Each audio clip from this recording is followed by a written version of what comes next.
जय हिंद छात्रों।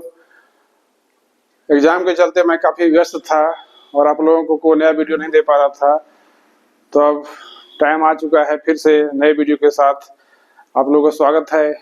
और मैं क्लास 12 के ज्योग्राफी में पहला चैप्टर से आप लोग को रूबरू कराता हूं, जिसमें सबसे पहले हम लोग देखते हैं एक छोटी सी विचारधारा। इसका नाम है नियतिवाद।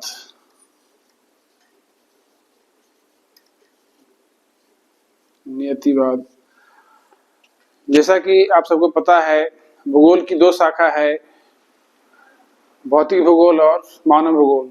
तो इसमें हम लोग इस क्लास में हम लोग खास करके मानव भूगोल के बारे में अध्ययन करेंगे। और मानव भूगोल के केंद्र में मानव है, अतः सारी गतिविधियां मानव से ही रिलेटेड हैं। और इस संदर्भ में हम लोग आज एक नई विचारधारा का अध्ययन करने जा रहे हैं, जिसका नाम है नियतिवाद, जिसे अंग्रेजी में हम लोग डिटर्मिनिज्म कहते हैं। इस सिद्धांत, इस विचारधारा को सबसे पहले फ्रांस के एक महान भूगोलविद जिनका नाम है फ्रेडरिक रेटजेर, जिन्होंने विश्व पटल पर रखा और इसके बारे में बताया कि नियतिवाद जो है वह एक तरह से प्रकृति और मानव के संबंध का एक अंतर रिलेशनशिप है, कोऑर्डिनेशन है। इसमें हम लोग देखते हैं कि उन विद्वानों के अनुसार यह कहा गया कि मानव की जितनी भी एक्टिविटी है, मानव की जितनी भी क्रियाएं हैं, वे सब परोक्ष और प्रत्यक्ष रूप से प्रकृति से प्रभावित हैं। क्योंकि प्रकृति में जब हम निवास कर रहे हैं तो उससे कहीं ना कहीं हम प्रभावित होते हैं। उनकी सारी घटनाओं से, उनकी सारी एक्टिविटी से मानव प्रभावित होता है और प्रकृति से मानव बिल्कुल अलग नहीं रह सकता है। इसको एक तरह से हम लोग बोल सकते हैं मानव का प्रकृतिकरण, अर्थात मानव की सारी घटनाएं प्रकृति से ही कंट्रोल होती है। सुबह से शाम जितनी भी घटनाएं हम लोग देखते हैं वह क्या है, प्रकृति के सहारे हम लोग चलते हैं। जैसे सुबह हुआ तो हम लोग उठते हैं, उसके बाद अपने हम लोग दैनिक कार्य में लग जाते हैं, फिर जैसे जैसे समय बीतता है हम लोग अपने कार्य को आगे बढ़ाते हैं। तो इसी संदर्भ में हम लोग देखते हैं कि नियतिवाद में प्रकृति सर्वसर्वा है, सुप्रीम है, और उसके सामने मानव मात्र एक तुच्छ प्राणी है, स्मॉल क्रीचर है, एक चींटी के समान है। एक हाथी के सामने एक चींटी होती, इस प्रकार से प्रकृति के सामने मानव क्या है, एक तुच्छ प्राणी है। क्योंकि मानव प्रकृति की सारी घटनाओं को चुपचाप मुख दृष्टा होकर देख सकता है, उसमें कुछ छेड़छाड़, उसमें कोई बदलाव नहीं कर सकता है। ठीक है, समझ में आ रहा है आपको? तो कहने का अर्थ नियतिवाद में क्या होना, प्रकृति क्या है, प्रकृति सबसे सर्वोपरि है।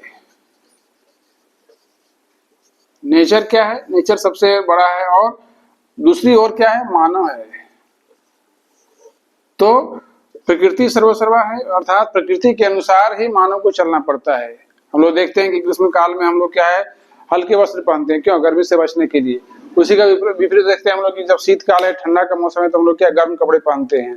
तो कहने का अर्थ है कि कहीं न कहीं हमको प्रकृति इशारा करती है कि हमारे अनुसार ही आपको चलना है। मान लेते हैं बहुत आंधी तूफान तेज वर्षा होती है तो हम लोग बाहर निकलने से कतराते हैं, बाहर नहीं निकल सकते हैं, क्योंकि बाहर जाएंगे तो भीग जाएंगे, सर्दी खांसी बुखार होगी। इसलिए हम लोग उस बारिश के रुकने का इंतजार करते हैं कि बारिश रुक जाएगी, उसके बाद ही हम लोग क्या है, बाहर जाएंगे। तो मेरे कहने का मतलब कि प्रकृति एक तरफ क्या है, सर्वोपरि है, और मानव उसके सामने क्या है, एक तुच्छ प्राणी है, स्मॉल क्रीचर है। उसमें कुछ प्रकृति को मानव कुछ उसमें हेर फेर नहीं कर सकता, बदलाव नहीं ला सकता है। ठीक है, तो इनके समर्थकों में रेटजेर महोदय सबसे पहले आते हैं। फिर उनकी एक शिष्या है जिसका नाम कुमारी सैंपल है, कांट है, रूसो है, अरस्तु है, उसके बाद आपका हमबोल्ट है, हक्कल बक्कल, ये सब क्या है, उनके सारे समर्थक हैं। इसमें से कुमारी सैंपल ने एक अपना स्टेटमेंट देते हुए कहा है कि मानव क्या है, एक मोम का पुतला है जो प्रकृति से हमेशा प्रभावित होता है। प्रकृति क्या है, हमेशा एनी टाइम, 24 घंटा 12 महीना क्या है, मानव पर कुछ ना कुछ प्रभाव डालता है। ठीक है, तो आपको लगभग समझ में आ ही गया होगा कि प्रकृति क्या है, सुप्रीम है, सर्वसर्वा है। मानव क्या है, उसके सामने नगण्य, कुछ भी नहीं है, एक तरह से मानव उसका दास है, स्लेव है। अर्थात प्रकृति क्या है, मास्टर है, और मानव क्या है, उसका स्लेव है, दास है। जैसा प्रकृति इशारा करेगी मानव उसको उसी अनुसार चलना है, नहीं तो क्या है, हम समस्या में घिर सकते हैं, हम अपने विकास की गति को में आगे नहीं बढ़ सकते। हम क्या है, मेरा विकास रुक सकता है। Thank you.